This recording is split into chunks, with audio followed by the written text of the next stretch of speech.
نحمدہ ونصلی ونسلم علی رسولہ الکریم اما بعد فاعوذ باللہ من الشیطان الرجیم بسم اللہ الرحمن الرحیم۔ سمپل جنہ کورس کا یہ 24 لیسن ہے۔ ایس جے کورس کے 2 پارٹس ہیں۔ پارٹ 1 ہے تھاٹس آن گیٹنگ اپ اور پارٹ 2 ہے تھنگس ٹو ڈو ڈیلی۔ الحمدللہ پارٹ 1 مکمل ہو چکا ہے، جس میں ہم نے پرانے خیالات کی جگہ نئے خیالات بنانے کے لیے شکرانے کے 2 جملوں اور 14 قرآنی آیات مبارکہ کا مطالعہ کیا تھا۔ اب الحمدللہ ہم پارٹ 2 کر رہے ہیں، جس کا ٹائٹل ہے تھنگس ٹو ڈو ڈیلی۔ اس میں دن بھر میں کرنے والے 12 اعمال کے بارے میں بتایا جا رہا ہے۔ ابھی تک شروع کے 5 اعمال جو صبح سو کر اٹھتے ہی کرنے کے ہیں، جس میں نماز، ذکر، استغفار، درود اور دعا شامل ہیں، وہ ہم کر چکے ہیں۔ اور اس کے بعد ہم نے اگلے 5 اعمال جن کا دن بھر ہم کو خیال رکھنا ہے شروع کیا ہوا ہے۔ اس میں پہلا عمل ہے ایوائڈ سن، اور دوسرا ہے ایوائڈ unnecessary ایکٹیویٹیز، تیسرا ہے ایوائڈ urges آف نفس، اور چوتھا عمل ہے ایوائڈ heedless people، اور آخر میں ہے avoid wastage of time. Previous lesson میں ہم نے ایوائڈ unnecessary ایکٹیویٹیز پر بات کی تھی۔ آج انشاءاللہ ایوائڈ urges آف نفس پر بات کریں گے۔ نفس کے موضوع پر بہت کچھ کہا جا سکتا ہے، لیکن چونکہ ہمارا کورس بہت سمپل ہے، جیسا کہ اس کے نام سے ہی ظاہر ہے، سمپل جنہ کورس، تو ہم اس وسیع موضوع پر بہت شارٹ میں بات کریں گے۔ ارجس آف نفس کو آسان لفظوں میں دل کی خواہشات سے تعبیر کیا جاتا ہے۔ ایوائڈ ارجز آف نفس کا مطلب ہے دل کی خواہشات پر کنٹرول کرنا، دل جو چاہ رہا ہے وہ نہیں کرنا۔ اللہ سبحانہ وتعالی بھی سورہ نساء کی 135 نمبر کی آیت مبارکہ میں فرماتے ہیں، فَلَا تَتَّبِعُوا الْهَوَىٰ، نفسانی خواہشات کے پیچھے نہ چلو۔ ہمارا نفس یا دل ہم سے ہر وہ کام کرواتا ہے جس سے اس دنیا میں فائدہ اور وقتی مزہ مل جائے، اور آخرت ہمارے پیش نظر ہوتی ہی نہیں، صرف دنیا دنیا اور دنیا۔ اللہ سبحانہ وتعالی بھی سورہ فرقان کی 43ویں آیت مبارکہ میں فرماتے ہیں، أَرَأَيْتَ مَنِ اتَّخَذَ إِلَٰهَهُ هَوَاهُ، کیا تم نے دیکھا ایسے شخص کو جس نے اپنے نفس کو اپنا الہ بنایا ہوا ہے؟ جو نفس کہتا ہے بس وہ وہی کرتا رہتا ہے، گھر، گاڑی، کاروبار، نوکری، زیور، کپڑا، بس اسی میں لگا رہتا ہے۔ اس کی مثال اللہ سبحانہ وتعالی سورہ اعراف کی 176ویں آیت مبارکہ میں یوں دے رہے ہیں،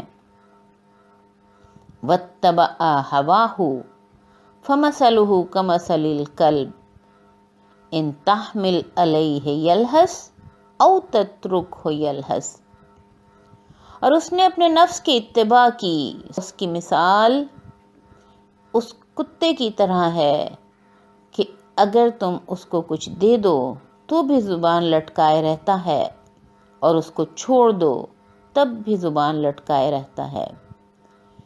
یعنی ایسا شخص جو اپنی خواہشات کی پیروی کرتا ہے، اس کی ہوس کی تسکین نہیں ہوتی، وہ کبھی بھی سکون کا سانس نہیں لیتا، اس کی خواہشات بڑھتی ہی رہتی ہیں، اور ان خواہشات کے سمندر میں بہتے بہتے وہ غلط کنارے لگ جاتا ہے۔ اسی لیے سورہ یوسف کی 53 نمبر کی آیت مبارکہ میں فرماتے ہیں، ان النفس لامارۃ بالسوء، بے شک نفس تو برائی کی طرف ہی اکساتا ہے، اور انسان خواہشات کو پورا کرتے کرتے گناہ تک پہنچ جاتا ہے۔ اس بات کو ذہن میں رکھتے ہوئے خواہشات کو لگام دینی ہوگی، فضولیات سے نکلنا ہوگا، لذات کو خیر بات کہنا ہوگا، جذبات میں نہیں بہنا ہوگا، اور شہوات کو ترک کرنا ہوگا۔ اللہ سبحانہ و تعالیٰ بھی سورہ صاد کی 26ویں آیت مبارکہ میں وارن کر رہے ہیں، وَلَا تَتَّبِعُوا الْهَوَىٰ فَيُضِلَّكَ عَن سَبِيلِ اللَّهِ، اور خواہشات کی پیروی نہ کرو ورنہ وہ تم کو اللہ کی راہ سے گمراہ کر دے گی۔ ہمیں اپنے نفس کو کنٹرول کرنا ہے، شریعت کے مطابق نفس کی ڈیمانڈ پوری کرنا صحیح ہے۔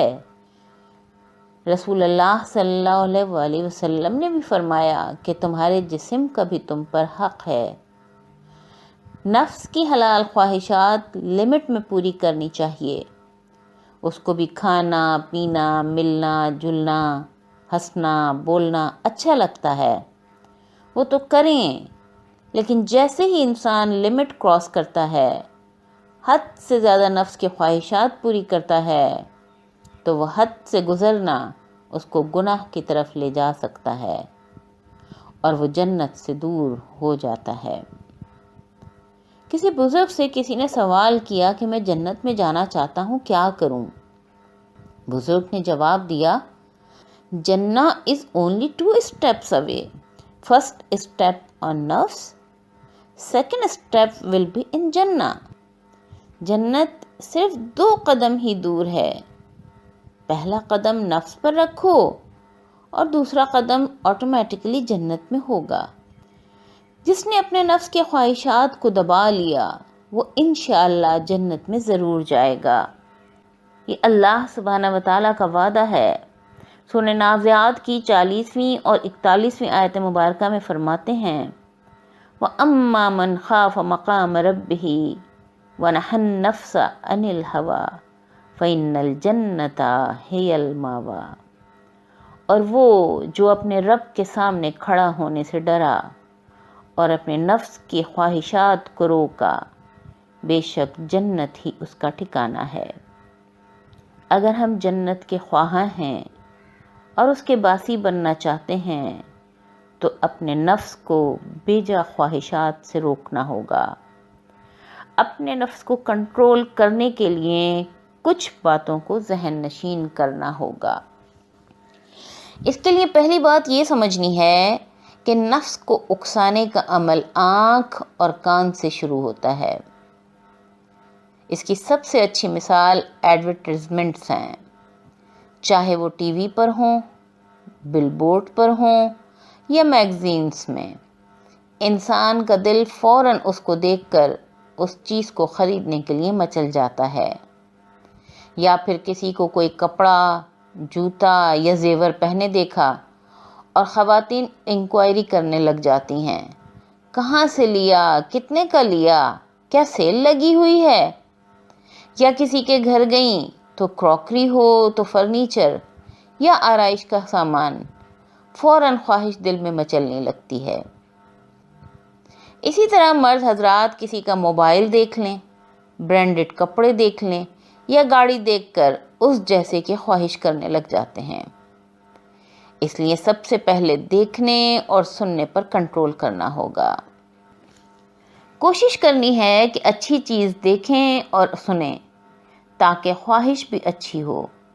اسی لیے فرمایا اللہ سبحانہ و تعالیٰ نے سورہ توبہ کی 119ویں آیت مبارکہ میں، وَكُونُوا مَعَ الصَّادِقِينَ، اور سچے لوگوں کے ساتھ رہا کرو، اچھے لوگوں کے ساتھ رہا کرو، جو اس طرف لگے ہوئے ہیں، جو دین کی راہ میں ہیں، تو انشاءاللہ اس کی طرف بڑھنے کی لگن بھی بڑھے گی۔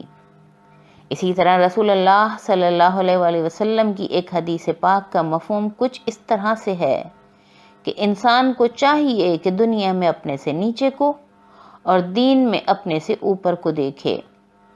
اس کی وجہ سے دنیا میں جتنی نعمتیں ملی ہوئی ہیں اس پر مطمئن رہے گا، خوش رہے گا، شکر گزار رہے گا، اور دین کے لحاظ سے دوسروں کو آگے دیکھ کر اس کے اندر بھی آگے بڑھنے کی خواہش بڑھے گی۔ شیخ سعدی رحمۃ اللہ علیہ نے بھی اس بارے میں فرمایا، اپنے سے اچھے کو تلاش کر اپنے جیسے کے ساتھ تو عمر ضائع کرے گا۔ اپنے جیسے لوگوں سے کم اور اچھے لوگوں سے زیادہ میل جول رکھیں۔ اگر فزیکلی ممکن نہ ہو تو ورچولی ہی صحیح، جیسے نیٹ پر اور یوٹیوب پر اچھے اچھے لوگ مل جاتے ہیں اور ان کی اچھی اچھی باتیں سننے کو ملتی ہیں، ان سے استفادہ حاصل کریں۔ نفس کی مثال گھوڑے کی سی ہے، یا تو آپ گھوڑے پر سوار ہو جائیں ورنہ گھوڑا آپ پر سوار ہو جائے گا۔ اللہ سبحانہ و تعالیٰ بھی سورہ قصص کی 50ویں آیت مبارکہ میں فرماتے ہیں، وَمَنْ أَضَلُّ مِمَّنِ اتَّبَعَ هَوَاهُ، اور اس سے زیادہ گمراہ کون ہوگا جو اپنی خواہش کی اتباع کرتا ہو۔ دوسری چیز جو ذہن میں رکھنی ہے وہ یہ کہ آپ کا سب سے بڑا دشمن کون ہے، نفس یا شیطان؟ اور قرآن پاک کی بہت ساری آیت مبارکہ میں بھی شیطان کے بارے میں بہت کچھ ملتا ہے۔ ان الشیطان للانسان عدو مبین، بے شک شیطان انسان کا کھلا دشمن ہے۔ ایک اور قرآنی واقعہ بھی ذہن میں رکھنا ہے کہ جب ابلیس نے آدم علیہ السلام کو سجدہ نہ کیا تھا تو اس وقت اس کو کسی دوسرے شیطان نے نہیں بہکایا تھا، بلکہ یہ ابلیس کا نفس ہی تھا جس نے اس کو تکبر میں مبتلا کر دیا تھا اور اس کو مقرب سے مردود کروا دیا تھا۔ اسی لیے یہ سمجھنا اور ہر وقت یاد رکھنا ضروری ہے کہ ہمارا نفس ہی ہمارا سب سے بڑا دشمن ہے۔ اسی لیے رسول اللہ صلی اللہ علیہ وآلہ وسلم نے بھی نفس کو دبانے کے لیے، اس کو کنٹرول کرنے کے لیے جہاد اکبر سے تشبیہ دی ہے۔ نفس کو کنٹرول کرنے کے لیے کچھ ٹرکس اپنانی ہوں گی تاکہ اس پر قابو پا کر ہم جنت کے مستحق بن سکیں۔ پہلی ٹرک یہ ہے کہ اس کو اچھے کام میں مشغول کرو، ورنہ وہ آپ کو غلط کام میں پھنسا دے گا۔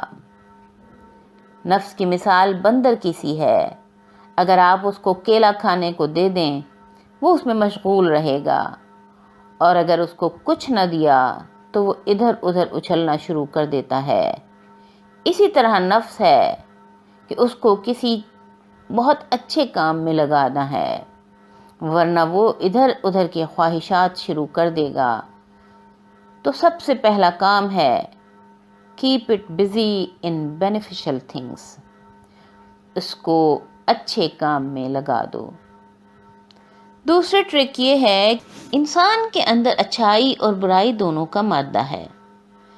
اگر اچھائی کو بڑھاوا دے گا، یعنی نماز، ذکر، استغفار، درود اور دعا میں لگا رہے گا، درس و تدریس میں رہے گا، سیرت مبارکہ کو اپنائے گا، یعنی اچھے کام کرے گا، تو یقیناً اچھائی کا مادہ بڑھے گا۔ اور اگر نفس کی حد سے زیادہ خواہشات کو پورا کرنے میں لگ گیا، بہت زیادہ کھانا پینا، گھومنا پھرنا یا بے حیائی کے کام، تو پھر برائی کا مادہ اس کے اندر پنپنے لگے گا۔ جیسے مثال کے طور پر صحت کو اچھا رکھنے کے لیے واک کرنا ضروری ہے۔ آپ واک کرو گے تو اچھا لگے گا، صحت اچھی رہے گی۔ نہیں کرو گے تو ڈل رہو گے، صحت بھی خراب ہوتی رہے گی۔ نفس کو جس چیز کا عادی بناؤ گے وہی نفس کو اچھا لگے گا، چاہے وہ برا ہو اور چاہے وہ اچھا کام ہو۔ اس کے بعد تیسرے ٹرک مولانا روم رحمۃ اللہ علیہ بتاتے ہیں، kill the snake of desires in the beginning، یعنی نفس کی بے جا خواہشات کو شروع میں ہی دبا دو، ورنہ خواہشات کا سانپ بڑھتے بڑھتے اژدہا بن جائے گا اور اس پر قابو پانا مشکل ہو جائے گا۔ چوتھی ٹرک ہے چوز دا رائٹ ماسٹر۔ اپنا ماسٹر کس کو بنانا ہے، اللہ سبحانہ و تعالیٰ کو یا نفس کو؟ اگر نفس کو ماسٹر بنا لیا تو تباہ ہو جائیں گے۔ نفس کا غلام نہ بنے، من چاہی زندگی نہیں، رب چاہی زندگی گزاریں۔ جیسا کہ پہلے بھی بتایا، نفس کی خواہشات پوری کریں، جیسے آرام کرنا ہے، گھومنا پھرنا ہے، ملنا جلنا ہے، کپڑا، زیور، گھر، گاڑی، کاروبار سب کریں، لیکن لمٹ میں رہ کر۔ نفس کی بیجا خواہشات، غلط خواہشات، فضول خواہشات پوری نہیں کرنی ہیں۔ اپنے نفس سے کہیں، میں تم سے محبت تو کرتا ہوں، لیکن تم سے زیادہ میں اللہ سبحانہ و تعالیٰ سے محبت کرتا ہوں۔ نفس تو لگائے گا ہی خواہشات، فضولیات، لذات، جذبات اور شہوات میں۔ اس کو کنٹرول کرنے کے لیے رسول اللہ صلی اللہ علیہ وسلم نے 5ویں ٹرک بتائی کہ فرمایا، دنیا کی لذت ختم کرنے والی چیز کو کثرت سے یاد کرو۔ صحابہ کرام رضی اللہ تعالیٰ عنہ اجمعین نے پوچھا، وہ کیا چیز ہے؟ فرمایا، موت۔ موت کو یاد رکھنا نفس کی تمام بیماریوں کا علاج ہے۔ روزانہ سوچیں کہ موت کسی بھی وقت آ سکتی ہے۔ جتنی زندگی ہے ان کی راہ میں لگانی ہے، جتنا وقت ہے، جتنی صحت ہے، ایسے کاموں میں لگانی ہے جس سے بس اللہ سبحانہ و تعالیٰ راضی ہو جائیں۔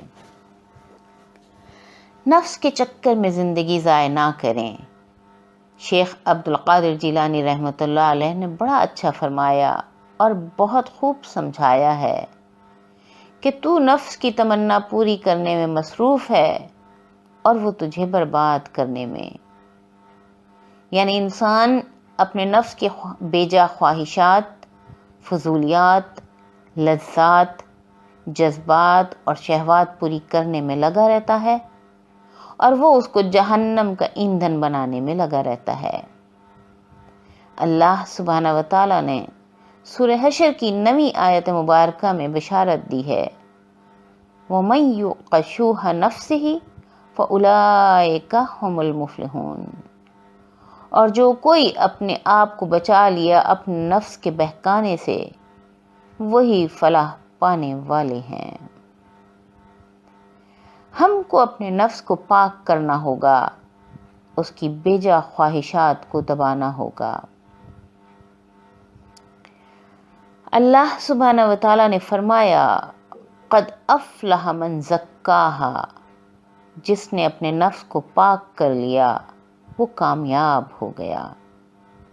اپنے آپ کو نفس کے حوالے نہ کریں، اپنے نفس کو ٹیم کرنا ہے، اچھے کاموں میں لگانا ہے، نفس سے کبھی بھی بے خبر نہیں رہنا ہے اور ہر وقت اس کے ساتھ جہاد کرنا ہے۔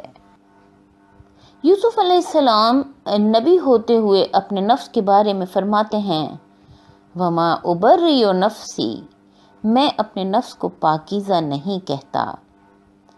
اور خود رسول اللہ صلی اللہ علیہ وسلم اللہ سبحانہ و تعالیٰ سے دعا فرماتے تھے کہ پلک جھپکنے تک بھی میرے نفس کے حوالے مجھے مت کیجیے گا۔ تو سوچیں کہ ہماری کیا حیثیت ہے۔ ہمیں غور و فکر کر کے اپنے نفس کو ٹیم کرنا ہوگا اور اس کو اللہ سبحانہ و تعالیٰ کا مطیع بنانا ہوگا۔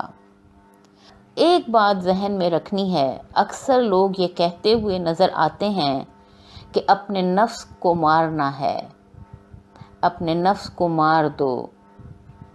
نہیں، نفس کو مارنا نہیں ہے، نفس کی بیجا خواہشات کو دبانا ہے، نفس کو خوگر ہونے سے بچانا ہے، اس لیے کہ یہی نفس ہے جو کہ ہمیں جنت میں لے کر جائے گا۔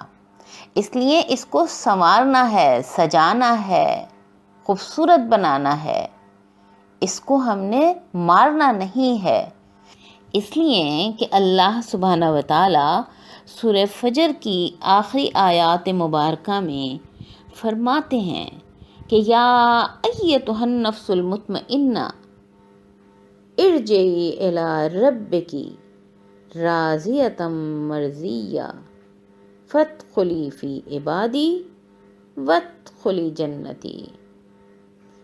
اے مطمئن نفس، اے وہ نفس جو دنیا میں مطمئن رہا، جو اپنے آپ کو اللہ کا مطیع بنائے رکھا، اپنے رب کی طرف پلٹ کر آ جا، اس طرح کہ تو اس سے راضی ہے اور تیرا رب تجھ سے خوش ہے۔ فادخلی فی عبادی، پس میرے خاص بندوں میں شامل ہو جا، وادخلی جنتی، اور میری جنت میں داخل ہو جا۔ یعنی نظر یہ آ رہا ہے کہ نفس کو مارنا نہیں ہے، نفس کی بیجا خواہشات کو دبانا ہے، اس کو ٹیم کرنا ہے، اس کو اللہ سبحانہ و تعالیٰ کا مطیع بنانا ہے، تو اللہ سبحانہ و تعالیٰ ہم سے راضی ہو جائیں گے اور ہمیں اپنے بندوں میں شامل کر لیں گے۔ اتنی بڑی بات ہے، فادخلی فی عبادی، میرے بندوں میں شامل ہو جا، وادخلی جنتی، جس کی خواہش ہم سب کو ہے اس میں ہمیں داخل کر رہے ہیں۔ تو ہم کو یہ سمجھنا ہے، غور و فکر کرنا ہے کہ ہم اپنے نفس کو ماریں نہیں، اپنے نفس کو بیجا خواہشات سے روکیں۔ آج ہم نے نفس کی بیجا خواہشات، فضولیات، لذات، جذبات اور شہوات کو سمجھا اور ان سے بچنے کی ٹرکس بھی سیکھیں۔ اللہ سبحانہ و تعالی ہم سب کو یہ توفیق عنایت فرمائیں کہ ہم اپنے نفس کو بیجا خواہشات سے روکنے کی کوشش کریں اور اس میں کامیاب ہوں، من چاہی زندگی چھوڑ کر رب چاہی زندگی گزاریں تاکہ جنت کے مستحق بن سکیں۔ انشاءاللہ نیکسٹ لیسن میں ہم ایوائڈ ہیڈلیس پیپل پر بات کریں گے۔ وآخر دعوانا ان الحمد للہ رب العالمین۔